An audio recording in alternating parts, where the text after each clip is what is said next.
welcome back.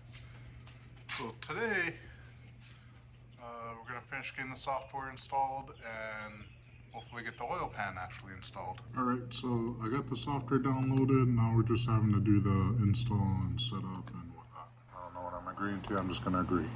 Alright, I got everything connected. So it reads, I just got the cord and it connects to this coming out of the gauge and to my adapter there. So everything seems to be working on that, and it looks like pretty straightforward. It was pretty much an automatic setup. So we'll see if it reads right once I data log. Alright, so next up, I figure I'll finally address this. It seems like every once in a while, this will just pop off. It's not ripped through, it's just, this is so small that I think it just goes right through it. Yep, it does. So, I don't have any washers that will really work for it, but I got something else I think will work. So I took one of these and the screw fits right in there. So then I kind of bent it and then I cut it over here. So I ended up with this. I'm going to use this as my washer.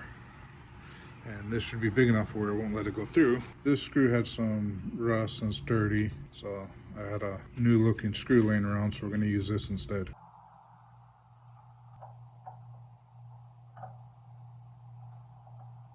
Alright, now to take off the oil pan. I don't remember if it was a 10 or 8. I think it was an 8 if I recall. But I'm going to bring them both underneath the car just in case. This is to help pry the oil pan off after I get it unbolted, and then I'll have to get a razor afterwards and kind of clean it up. This is just to kind of help clear up some of the oil that's all underneath the car. Alright, so I'm under the car, and it is a number 10, not a number 8. So I'm going to go ahead and start loosening these. There's probably some kind of order these are supposed to be in, but oh well. So once I broke them loose, I'm just spinning them off by hand. Alright, so all the bolts are off. So now we're going to try and gently pry this thing down. The way I've been prying this is I've just been using 2 screwdrivers and trying to work my way around. I'm tilting it upwards so I don't scrape this top flange too much. Alright, pan's off, so I'm just going to take a little bit, I put a little degreaser on the rag. I'm going to wipe around all the edges here. I'm going to take a razor blade, try and get all this leftover RTV off. I'm also thinking I'm going to go ahead and degrease these. So I got my razor blade. So I'm just going to go ahead and start scraping all this stuff off. Alright, so I got it all cleaned up. I'm not going to worry about little tiny spots. I kind of want to look at the oil pan, see if there's any metal shavings in there from when I drilled the drain hole. So there is actually a couple metal shavings in there. So I'm actually kind of glad this happened. Now the oil filter will probably catch all that. Alright, so for the bolts, I got this old plastic tray. We're just going to spray some degreaser in there. I'm using Super Clean from Walmart probably.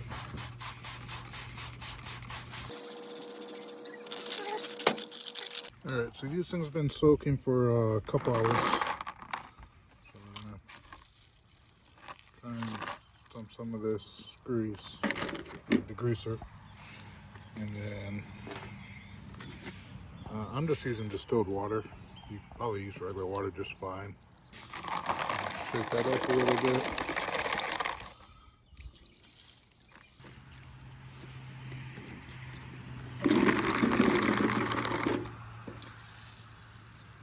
Maybe I'll take a wire wheel to them. I don't know. So I decided I'm going to go ahead and use a wire wheel on them.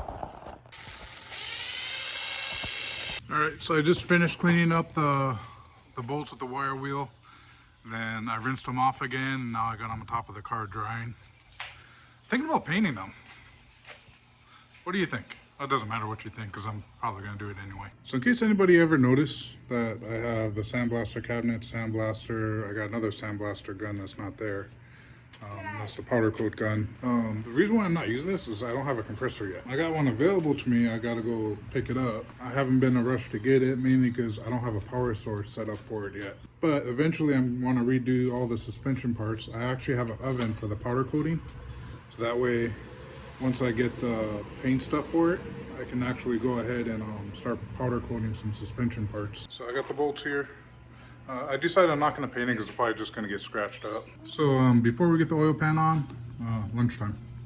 So I made baked beans with hot dogs, and I seasoned the hot dogs. I cooked the hot dogs in a little bit of olive oil, and I seasoned them with steak seasoning. Sounds really disgusting, but it's actually not bad. So I got everything ready. I got the gasket, got the bolts.